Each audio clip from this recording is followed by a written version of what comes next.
Je crois que j'ai réussi à l'allumer. Bonjour à chacun. Alors, aujourd'hui, je vais parfois vous faire rentrer dans les coulisses de cette assemblée. Et je vais commencer mon message par la fin de mon message. Je dis la fin parce qu'en fait, une fois que j'ai eu fini mon message pour ce matin en relisant mes notes, j'ai pris conscience que ce message répondait un petit peu à ce que Fabienne me demande de faire. C'est-à-dire que Fabienne me demande d'accepter le côté prophétique de mon ministère.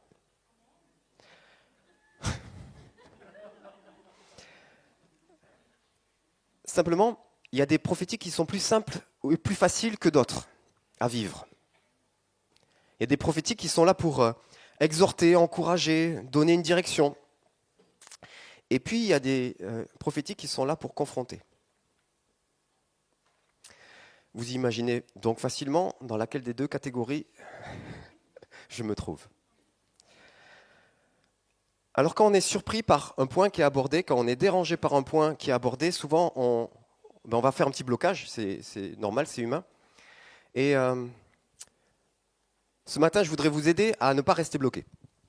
Donc je vais vous proposer, à chaque fois que j'aborderai un point, d'appliquer la règle des 3 A. C'est pas celle-là. La règle des 3 A, qui est soit vous êtes totalement d'accord, alors vous pouvez vous dire à vous intérieurement, ou l'exprimer, dire Amen. Soit ça vient piquer et dire tout simplement aïe, ça pique, vous-même ou à votre voisin. Et puis si, vous savez, dans les prophétiques, c'est comme dans tous les autres ministères. Il y a une partie, il y a un moment où c'est vraiment la personne, elle est vraiment dans son ministère, et puis des fois, vous allez vous rendre compte, si vous écoutez bien attentivement, que c'est plus le côté prophétique, c'est plutôt la personne elle-même. Son point de vue, son biais à elle. Alors c'est le troisième A, c'est attends. Est-ce que ça serait plutôt son côté personnel? Et donc, si vous êtes dans le troisième A, il faudra en référer au Saint-Esprit pour savoir. Parce que lui seul connaît la vérité. Donc, Amen, aïe ça pique ou attends. Mais on ne reste pas bloqué. L'amour ou la paix. J'aurais pu dire aussi la vérité ou la paix. Ce matin, je voudrais vous parler de ce que certains théologiens, notamment catholiques, ont appelé le péché d'irénisme. Le péché d'irénisme que nous ne connaissons pas et que nous pratiquons si souvent. C'est celui où en fait on veut la paix. On veut juste la paix. Donc, on va choisir la paix au détriment de la vérité. On va sacrifier pour nous-mêmes la vérité. On va entrer dans une sorte de relativisme. Finalement, tout se vaut, toutes les vérités, toutes les croyances sont au même niveau. Ça va nous amener à vivre le refus de la confrontation. Et puis tout ça pour une sorte d'unité apparente, mais qui ne l'est pas en vrai. Donc vous l'avez compris ce matin quand je vais parler de la paix, je ne vais pas parler de ce vrai shalom, de cette complétude, qui n'est pas un mot français, je crois. Mais vous m'avez compris, de ce vrai shalom qui nous vient du Père, mais de cette fausse paix que l'on voit comme un refuge et qui est un tombeau. Je vais prendre pour exemple en premier David et ses fils.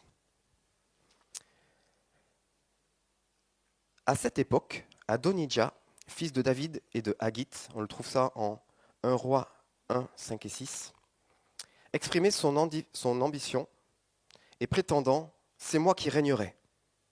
Il se procura un char, des chevaux et 50 hommes qui couraient devant son char. Jamais sa vie durant, son père ne l'avait réprimandé ou ne lui avait dit « Pourquoi fais-tu cela ?» David a été un leader incontestable. Ces hommes étaient prêts à donner leur vie pour lui. Mais la paternité était une de ses failles.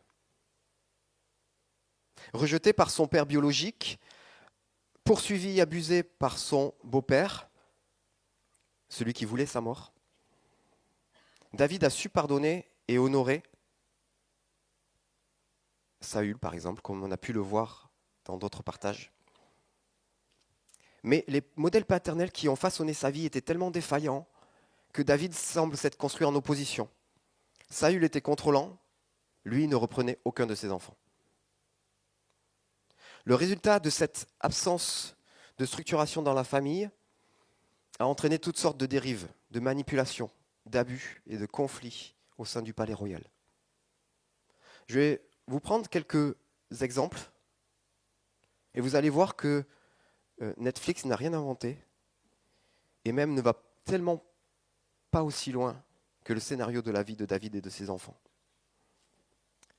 Ça commence avec Amnon, son fils, qui va manipuler son père David pour pouvoir abuser sexuellement de sa sœur Tamar. David n'a pas géré la situation. Tamar est restée brisée.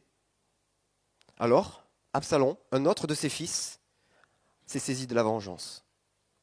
Et 2 ans plus tard, Absalom a tué son frère Amnon. Parce que David le père n'avait pas su se positionner. Absalom a pris la fuite pendant 3 ans, le temps que son père fasse le deuil de son fils. Et puis, il est de retour à Jérusalem, mais pendant 2 ans, David, son père, ne veut pas le voir, parce qu'il ne faut pas abuser quand même.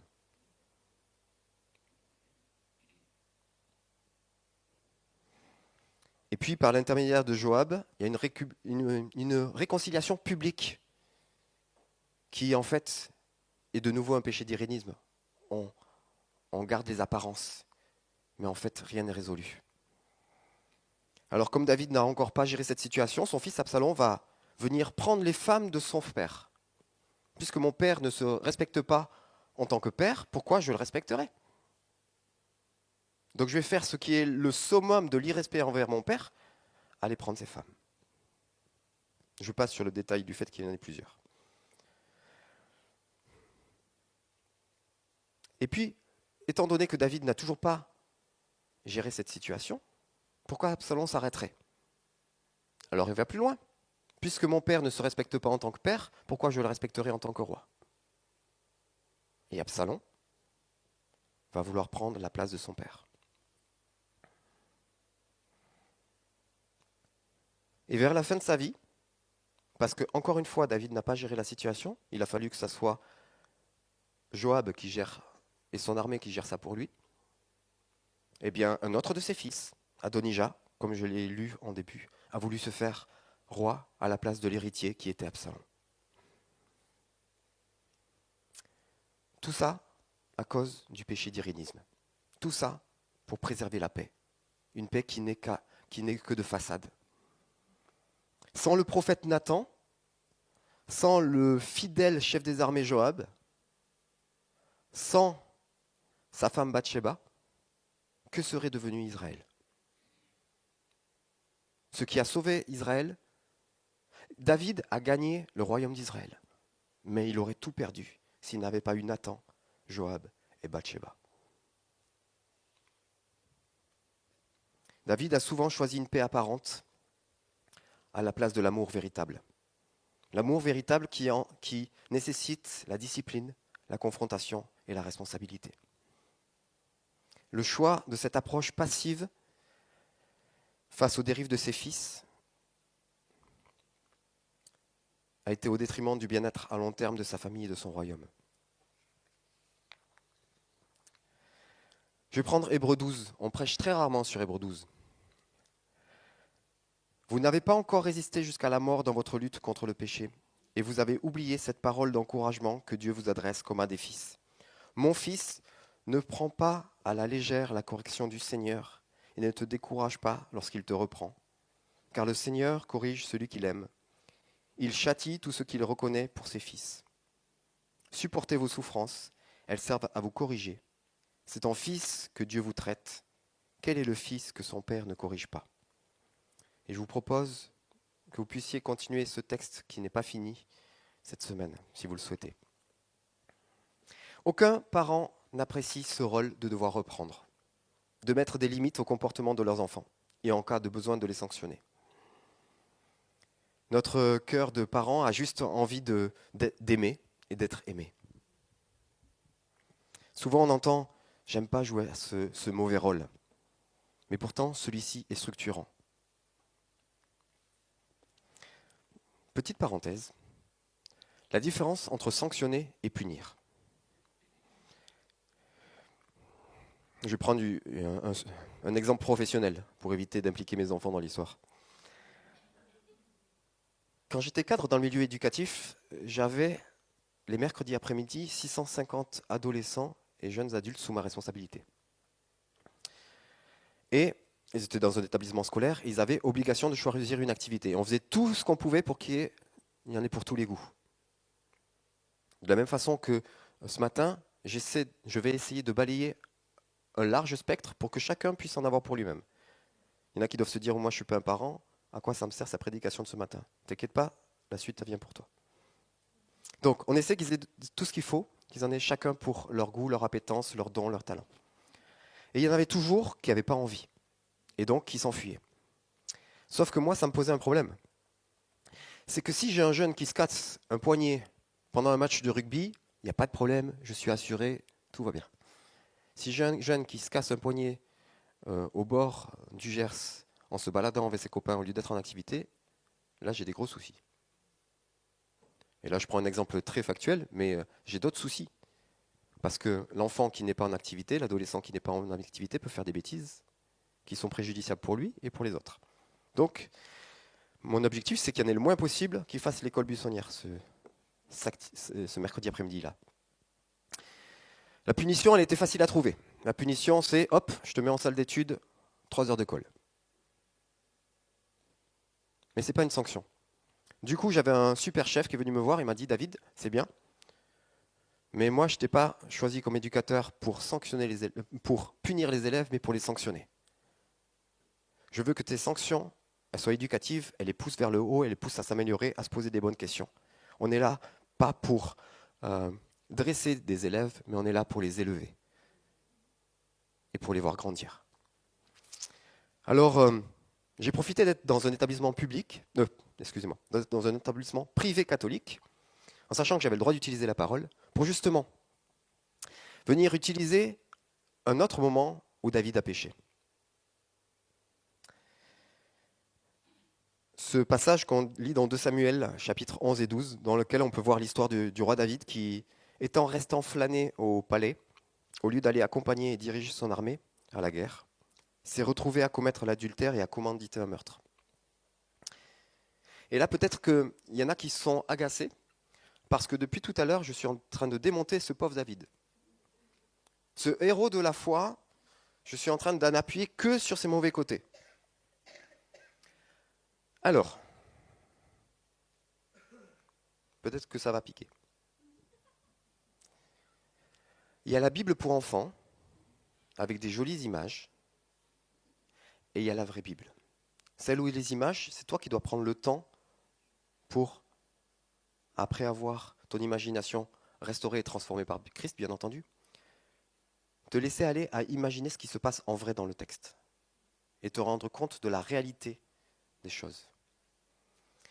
Notre penchant à vouloir des héros parfaits, des hommes et des femmes de la Bible qui soient parfaits, des responsables des assemblées qui soient parfaits, des pasteurs, des ministères qui soient irréprochables, un État d'Israël qui soit hors de tout reproche.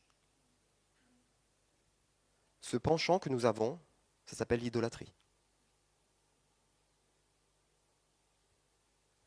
Ça s'appelle l'idolâtrie parce que l'idolâtrie, c'est attendre de quelqu'un ou de quelque chose que nous devrions attendre de Dieu seul.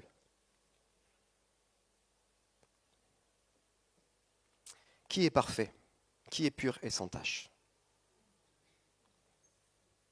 Deutéronome 32, verset 4. Il est le rocher, ses œuvres sont parfaites, car toutes ses voies sont justes. C'est un Dieu fidèle et sans iniquité, il est juste et droit. Alors oui, ce matin, j'ai gratiné un petit peu l'image que vous avez du roi David. Et sur un autre message, je pourrais prendre David en exemple pour l'adorateur, le prophète qu'il était, pour le roi et le leader qu'il était. Mais aujourd'hui, ce n'est pas le sujet de mon message.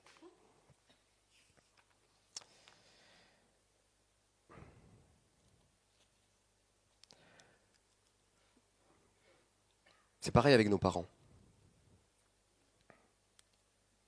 qu'on a parfois idéalisées. Donner du respect, de l'honneur à quelqu'un, c'est apprendre à le regarder avec amour, avec vérité.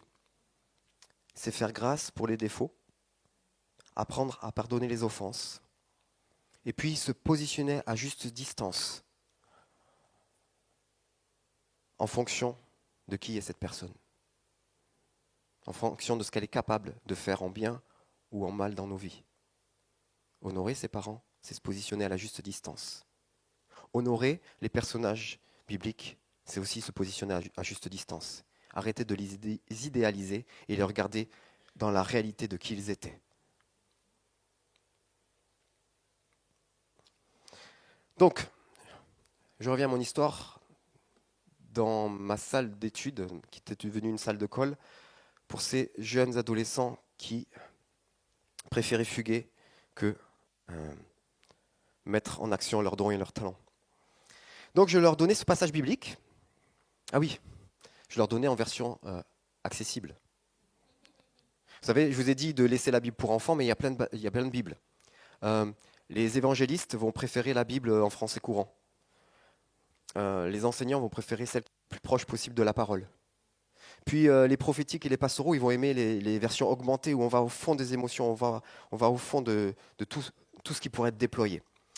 Donc je leur donnais en version courant et je leur posais une liste de questions. Qui est David dans ce passage? Et je leur donnais des documents aussi sur la fonction du roi, qu'est-ce que doit faire un roi dans le contexte, etc. Qui est David dans ce passage? Où est-il? Où est-ce qu'il aurait dû être? Quelles furent les conséquences pour lui et pour les autres du fait qu'il ne soit pas allé remplir son devoir de roi? Est-ce que tu comprends pourquoi je t'ai fait lire ce texte? Y vois-tu un rapport avec le fait que tu sois en salle d'études alors que tes camarades sont encore en récréation et qu'ils vont aller en activité alors que tu seras encore là?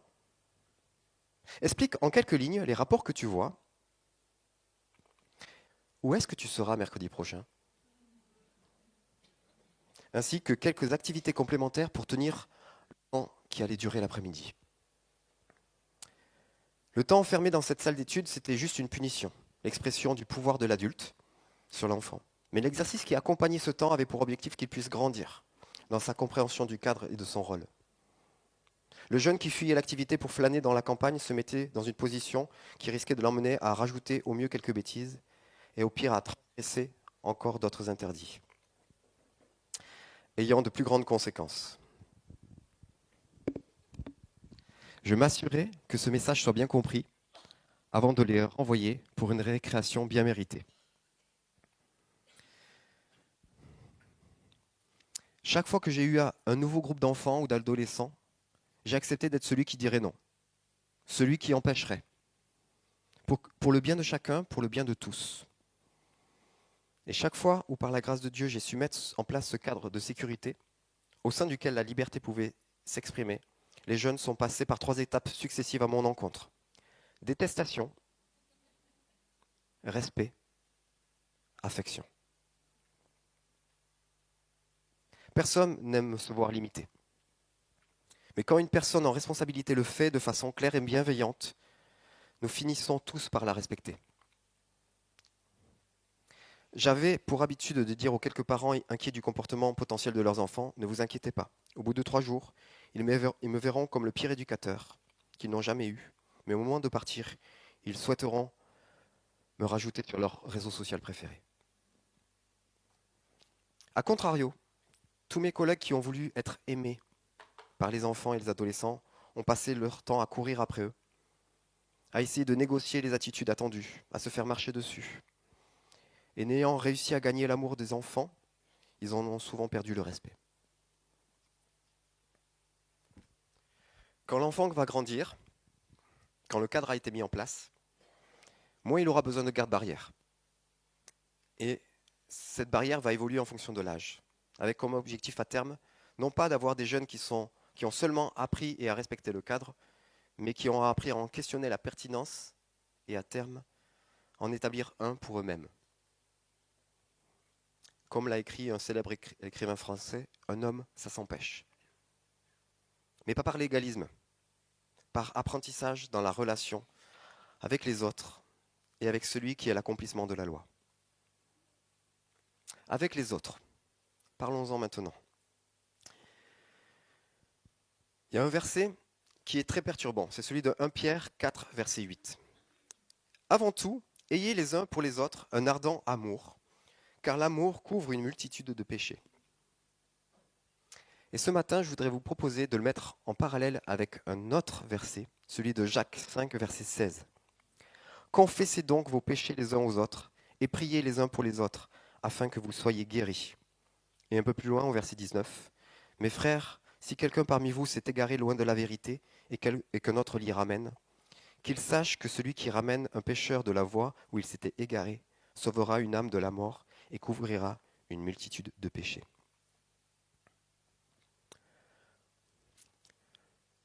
Donc ce matin, pour simplifier, je vais vous parler de Pierre et de Jacques. Je vais les faire discuter l'un avec l'autre. Pour Pierre, l'accent est mis sur la qualité de l'amour qui agit entre les croyants. L'amour fervent qui permet de pardonner les offenses, d'éviter que les péchés de chacun n'affectent l'harmonie dans la communauté. Mais Jacques nous rappelle que l'amour, qui est implicite dans son message, se manifeste par l'action de ramener un frère ou une sœur égarés. Un frère ou une sœur.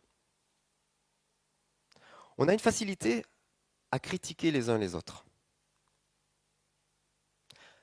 Mais avant de critiquer mon prochain, pour que ma critique soit positive ou constructive, il va falloir qu'elle soit faite par amour. Je reviendrai là-dessus. Couvrir une multitude de péchés. Est-ce que ça veut dire qu'au milieu de nous, on doit s'excuser mutuellement chacun de nos péchés? Pour Pierre, le pardon est principalement relationnel. L'amour couvre dans le sens où il passe par-dessus les offenses et les imperfections des autres, en évitant le ressentiment, la division ou la condamnation mutuelle. Et pour Jacques, ce concept est orienté vers le salut spirituel. En ramenant quelqu'un à la repentance, ses péchés sont pardonnés par Dieu, et ainsi une multitude de péchés sont effacés. Ces deux versets montrent que l'amour chrétien n'est pas passif. L'amour agit en désamorçant les conflits et maintient l'unité, avec Pierre, et l'amour agit en cherchant activement le bien de son frère, avec Jacques. Et les deux se retrouvent résumés dans Proverbe 10 au verset 12. La haine excite des querelles, mais l'amour couvre toutes les offenses. L'amour, ce n'est pas un simple sentiment, mais un outil puissant pour la réconciliation et pour le pardon. Marianne n'est pas là, c'est très bien, je vais profiter pour parler d'elle. Marianne, pour ceux qui ne la connaissent pas, vous l'avez déjà vue s'activer partout. Elle est toujours en train de faire quelque chose. En train de faire le ménage, en train de s'occuper des enfants, en train de préparer les décorations pour le prochain culte des enfants. Mais ce n'est pas de ce côté-là de Marianne dont j'aurais envie de vous parler ce matin. Marianne a été bénévole dans une association avec des jeunes de la génération d'aujourd'hui qui n'a pas eu de cadre, qui n'a plus de repères, qui ne sait plus où est le bien, où est le mal. Et ces jeunes ont rencontré Marianne et l'amour qui habite en elle. Et l'amour qu'elle est pour les autres parce que son père l'aime. Et puis un jour, ces jeunes lui ont posé des questions un peu plus délicates. Que pense Dieu de l'homosexualité? Que pense Dieu de ceci? Que pense Dieu de cela? Et Marianne a fait « Au secours Saint-Esprit ». Mais elle a pu, avec amour, leur apporter un message de justice et de vérité. Un message qui aurait été rejeté si n'importe qui d'autre l'avait apporté. Ce qui faisait la différence, c'est que ces jeunes se savaient aimés par Marianne et savaient que, et au travers de ce qu'elle a pu leur dire, ont entendu l'amour de Dieu pour eux.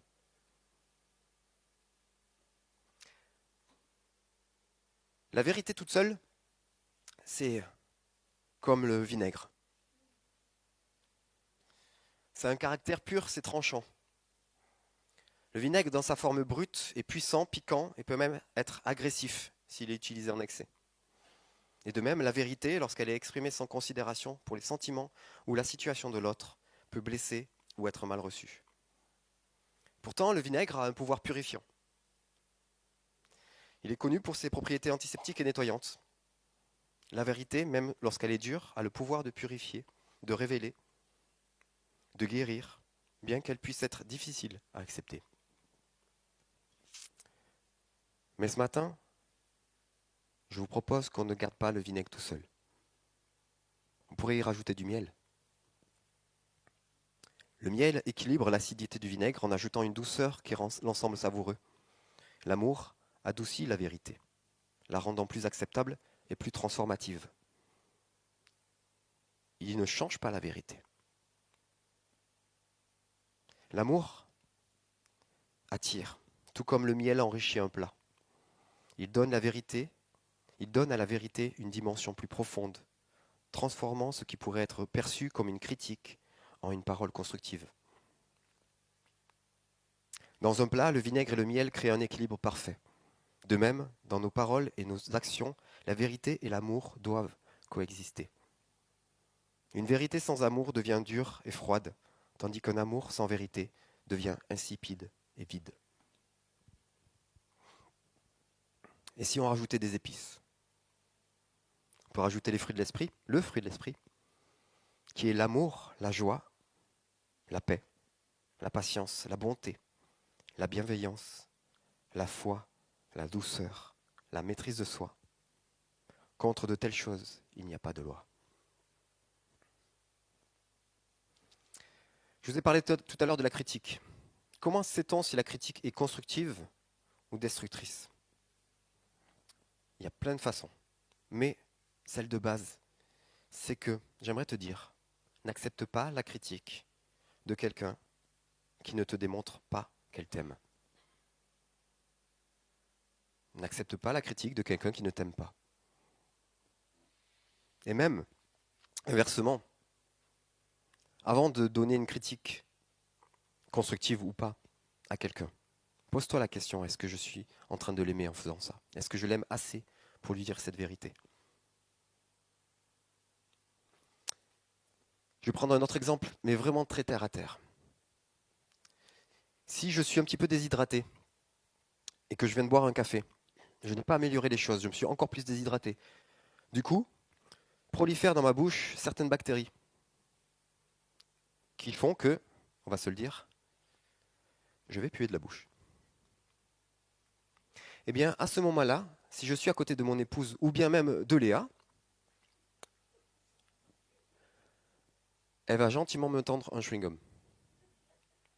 Et maintenant qu'elle sait que le problème c'est la déshydratation, ou un verre d'eau. Léa est une vraie amie, sur qui on peut compter. Elle est franche, elle est aimante, elle est vraie. Je préfère être à côté de Léa qui va me dire une vérité pas facile à accepter, mais bon, c'est une réalité. Plutôt que quelqu'un qui est très bienveillant, qui va juste faire un pas de recul et qui ne va rien me dire et va me laisser intoxiquer tout le reste de la population. C'est la même chose avec le péché qui est dans nos vies. C'est la même chose avec nos limites, avec nos réactions qui sont des surréactions. Rester dans la bienveillance ne nous permettra pas d'avancer.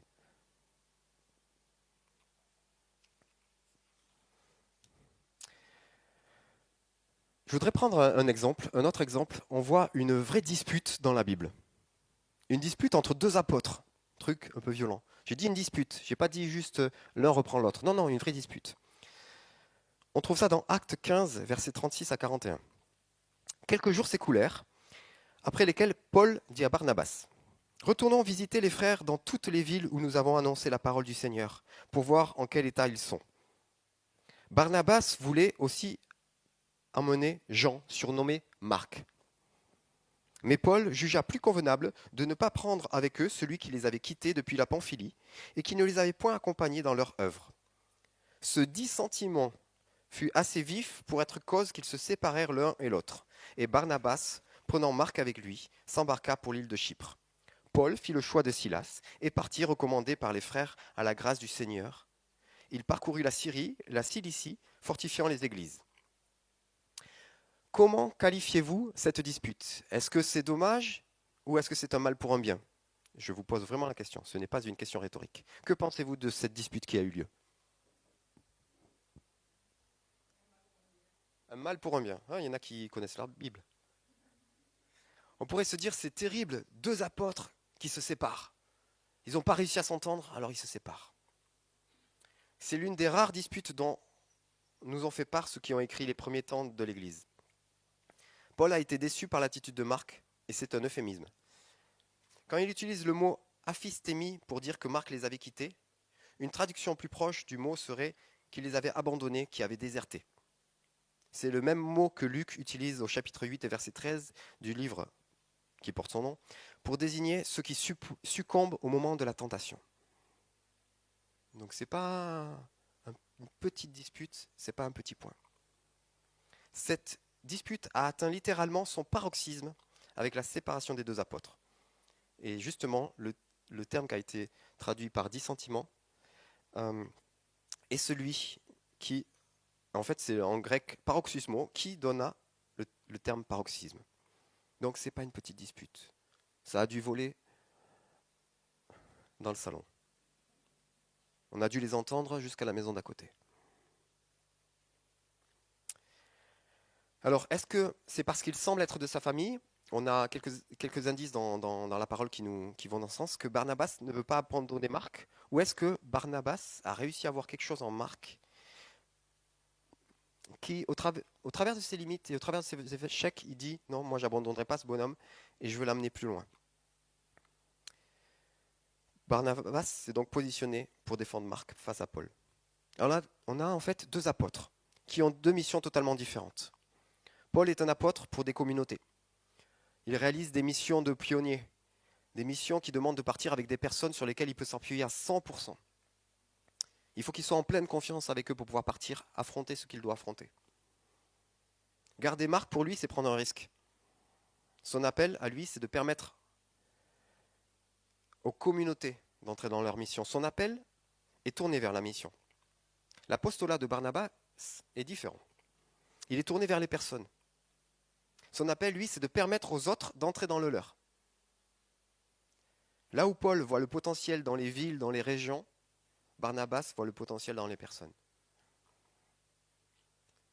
Et il faut que les deux puissent vivre leur apostolat et vivre leur ministère. Et donc, il faut qu'ils se séparent. Et on en voit les effets dans la parole un peu plus tard. Quand, bien des années plus tard, Paul demande à Timothée, « Prends Marc et emmène-le avec moi, car il m'est utile pour le ministère. » Si Barnabas n'avait pas résisté à Paul, Paul n'aurait pas pu être au bénéfice du ministère de Marc. Mais si Paul avait cédé et avait pris Paul et Barnabas, Marc et Barnabas, peut-être qu'il n'aurait pas pu atteindre sa mission. Les deux avaient raison. Il leur fallait se séparer pour que chacun puisse remplir sa mission. La radicalité de leur vie et de leur mission ne permettait pas de compromis, car dans cette situation, un compromis aurait été une compromission. Je vais en profiter qu'elle non plus ne soit pas là ce matin pour vous raconter le jour où Fabienne est devenue une de mes amies.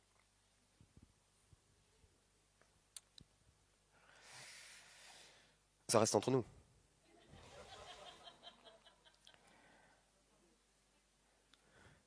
C'était juste à la fin de notre première dispute.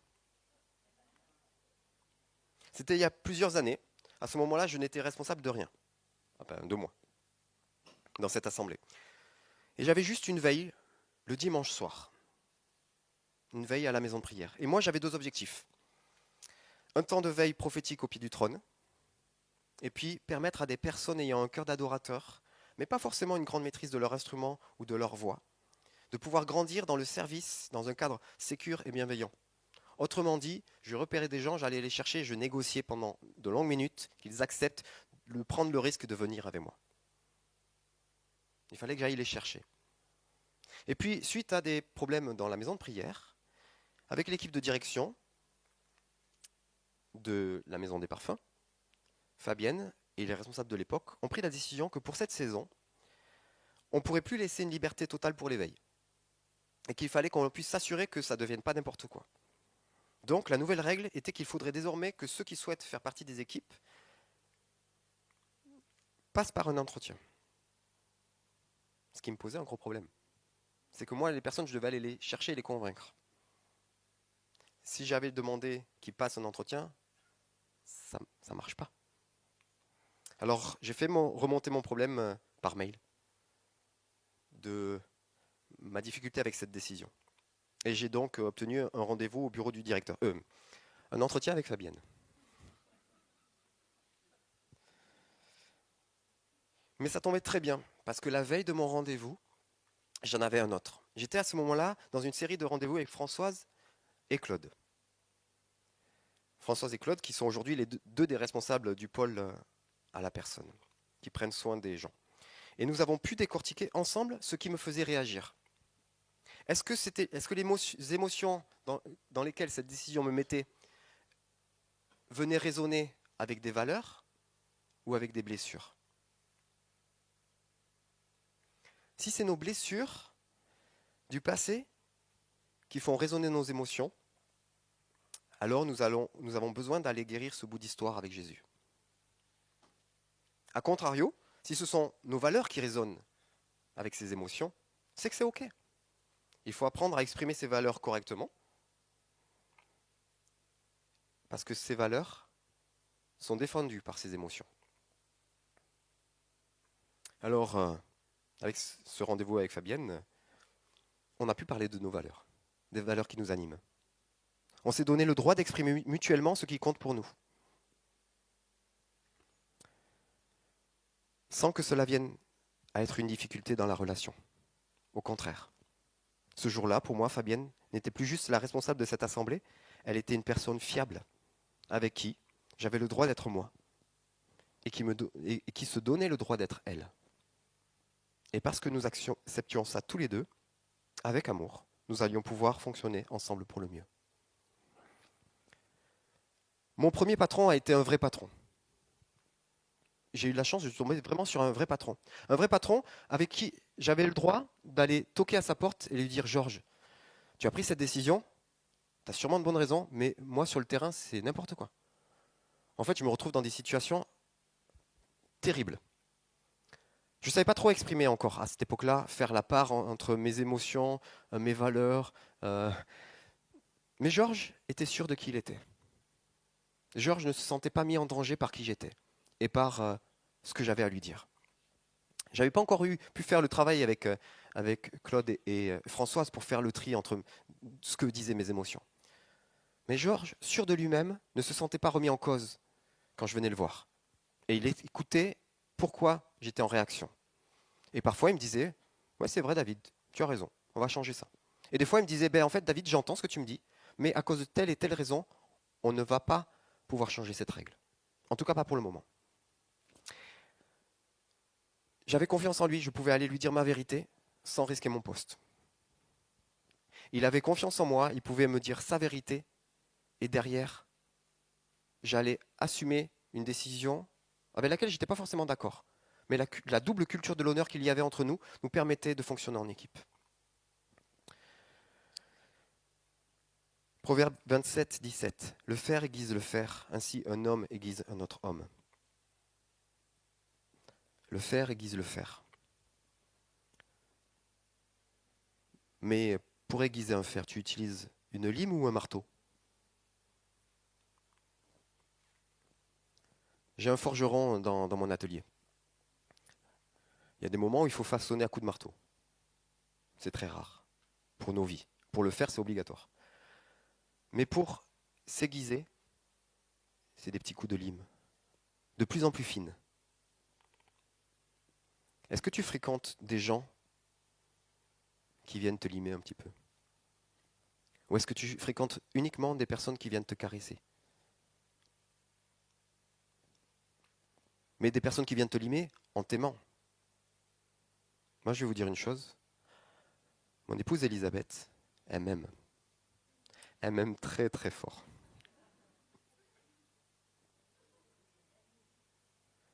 Elle ne choisit pas toujours la ligne la plus fine, mais elle m'aime très fort. Et c'est pas toujours agréable, mais n'empêche que j'en ai besoin. Et elle le sait. Donc elle continue. Proverbe 13, verset 20. Celui qui fréquente les sages devient sage, mais celui qui se plaît avec les insensés s'en trouve mal. 1 Corinthiens 15, verset 33. Ne vous y trompez pas, les mauvaises compagnies corrompent les bonnes mœurs. On a l'habitude de dire que nous sommes la moyenne des 5 personnes que nous fréquentons. Quand on fait des séminaires avec Elisabeth, on rappelle aux gens que ça serait bien que dans les 5 personnes, il y ait le Père, le Fils et le Saint-Esprit. Mais, qui c'est qui va venir te titiller autour de toi?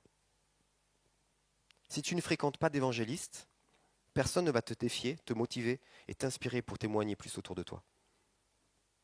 Si tu ne fréquentes pas de pasteur, personne ne sera là pour te dire « Mais dis-moi, je vois une émotion là, elle parle de quoi ?» Et si on la laissait s'exprimer un peu? Et si on voyait où ça nous mène? Avec Jésus, bien entendu, avec le Saint-Esprit. Je reviens un petit peu là-dessus. Si quand tu as une émotion, tu peux relier cette émotion que tu es en train de vivre à une blessure du passé, c'est que cette blessure parle encore. Donc c'est pas fini. Même si tu crois avoir déjà travaillé dessus, si elle parle encore, c'est que c'est pas guéri.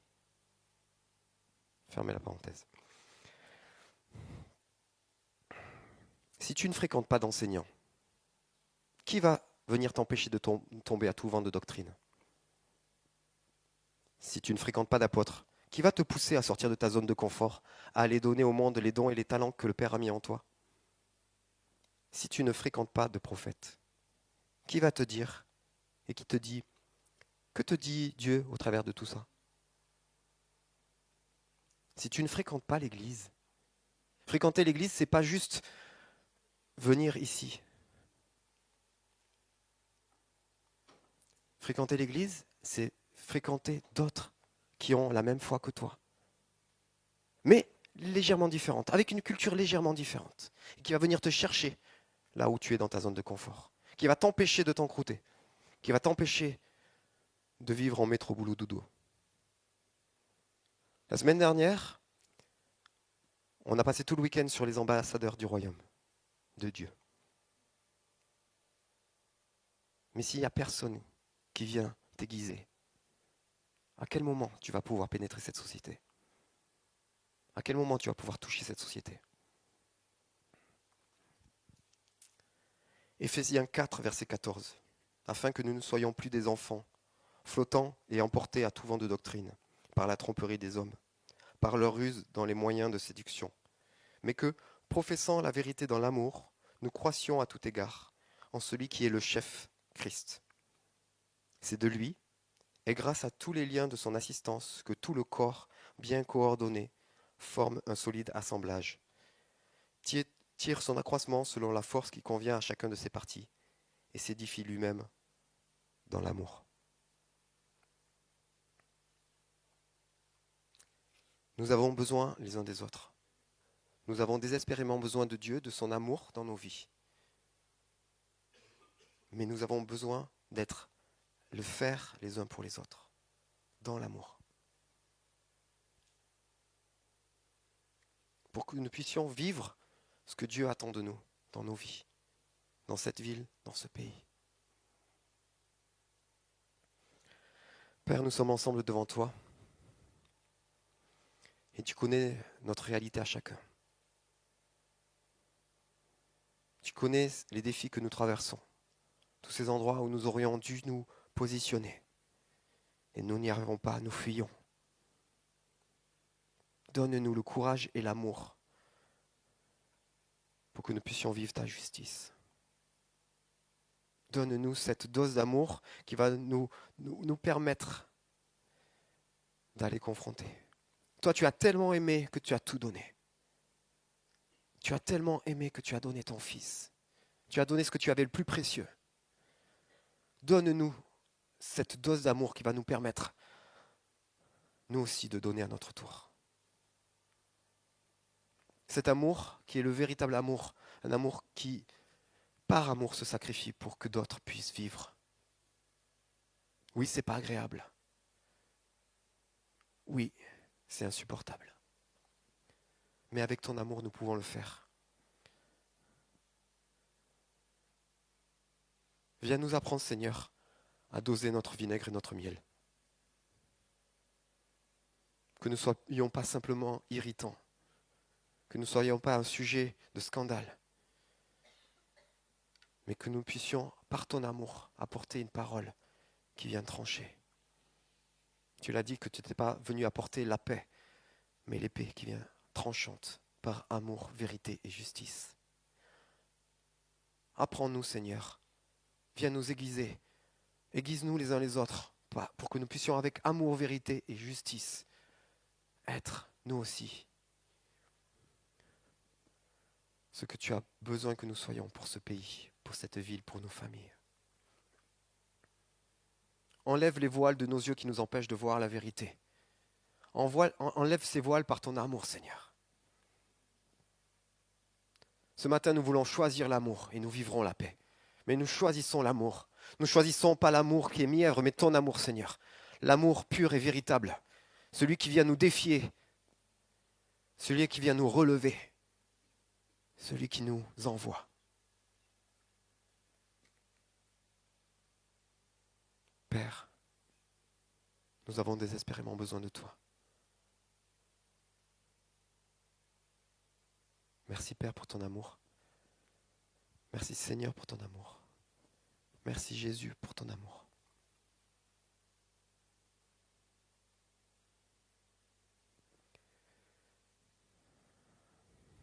Amen.